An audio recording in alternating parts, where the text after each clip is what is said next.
olduğuna kelebek tutuyor. Ölüm olduğuna durdurduğuna kelebek ölmekten zararın. Ölümden zarar aslında bu oyunluktur. Cenab-ı Hakk'a kanatlılar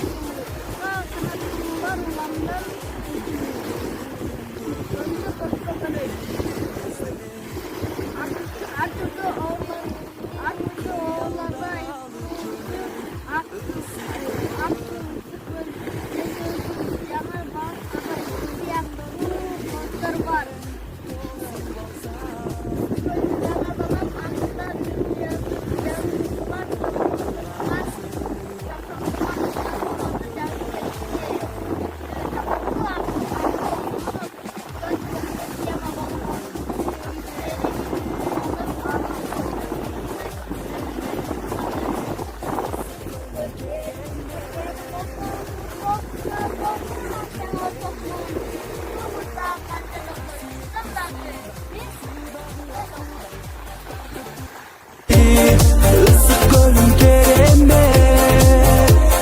Kıyarlarga cetele